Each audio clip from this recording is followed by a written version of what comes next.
it gets really strange from there and deals a lot with hallucinations, and we will get into that. But for my opening review, I'm gonna go to Tom.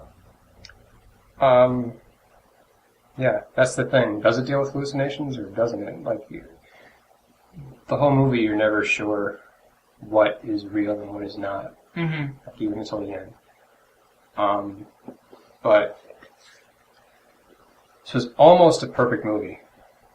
I had one or two, like a shot here or there that I had a problem with it. But it's beautiful and really, really freaky and disturbing. Yeah. And Natalie Portman is amazing in this movie. I think if she doesn't win the Oscar this year, it would be, it would be ridiculous if she doesn't. But the entire cast is great. Really one of the most horrifying movies I think I've ever sat through. Yeah. It has some of the most disturbingly gruesome things I've ever seen on film, ever. A lot of it is like related to fingers. It made me realize that probably the most horrific kind of wound or mutilation is the tips of the fingers. Yeah. Like, I never really thought about them, but I mean, I'd much rather be stabbed than like have something, ripping at my fingers like that. Yeah. It's constant, and there wasn't a moment in this film where there wasn't like a threat of violence being possible. Yeah. Small little, like you said, small little things. When she was like clipping the scene where the mom was snipping off the fingernails with these scissors, and it's just this slow, played by Barbara Hershey, Barbara Hershey, she was amazing. She could be Natalie Portman's mom. Yeah. Mm-hmm. That was really, really good casting. But the thing I was thinking about the most was, like, I wonder what Tchaikovsky thinks of this. Like, if Tchaikovsky could watch this, what would he think? Because he wrote Swan Lake. Mm-hmm. And this movie is almost like an adaptation of Swan Lake. It feels like a play within a play. Yeah. There's obviously a white swan, actually, with Natalie Portman, and then Mila Kunis very much plays the Black Swan, who seduces the men, and then in the end, spoiler alert, she basically kills herself. Maybe not. She kills herself. She stabbed. That's part of this film. Is like you said, it's so hard to wrap your head around what's real and what's not, what's in her head, what she's obsessing over, what could have happened, and I think there's some definite holes. For me, I was blown away by this film. From that opening scene was amazing. Yeah. Was downright amazing. It just tugged me in. Yeah. And I haven't seen, as much as you love True Grit, I love this movie. This to me, so far, this is the best movie of the year. It's hard.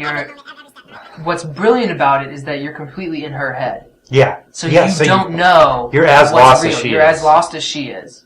You're having a really hard time distinguishing between reality.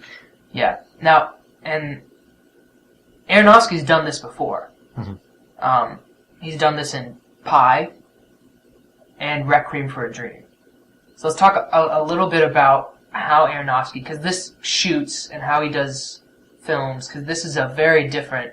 He doesn't mind leaving you confused or disturbed. He's really about, in my mind, the character. And about showing you these characters and showing you how it affects them, and leaving you as affected as they are. Do you agree, or what else? Well, there's also The Fountain and The Wrestler, which actually do the same thing, but not so overtly. The Fountain is more about discovering a new world, as opposed to a new outer world instead of a new inner world. It's still disorienting and difficult and disturbing, but it's more about discovering something else, something outside of yourself, and that being as crazy or crazier than what's inside of you. Whereas The Wrestler's actually very straightforward. There's no, visually, it's not as psychotic. It's very sort of it's a very straightforward story, but it does the same kinds of things. Where, you have this entertainer who's basically come out of the other side of that. So this is if Natalie Portman woke up and went on, and this is basically a Winona Ryder story. It's the used up actress, actor. Yeah. But it's still, you still see those cracks of the psyche. Mm-hmm. Just, he does it without the visuals, which is absolutely brilliant. And the character comes to the same choice of choosing the glory of fame or the moment over his own personal well-being. So, which that from the beginning. Like this, that from the beginning. That's where it's going. Mm-hmm. And so... Batman versus Alien. Let's talk about... Wow. Tim Burton, again. Mm-hmm. Batman Yep. versus Alien. This is actually an interesting matchup. Batman, the first Batman, So... when it first came out, was amazing. Yeah. It's gotten hurt a little bit in the sense that Batman Begins and Dark Knight have re-envisioned it, but I need to remind myself how good it was. Batman was the first movie I ever went to see by myself. Well, not by myself. Actually, it was... Without your parents? Yeah, without my parents. Mm-hmm. And it was my friend, childhood friend, he had never seen a movie before. My friend Juan. He had never seen a movie. His dad did not allow him to watch movies. Suck Juan. I corrupted him and said, dude, we're going to get on our bikes, we're going to go for a bike ride. We'll end up at the theater, and we'll accidentally go see this movie. And, the memories I have of this movie are just, I was 12, 89? So yeah, I was 12. And we were both 12. And going in to see this was just the most amazing experience ever. It was awesome.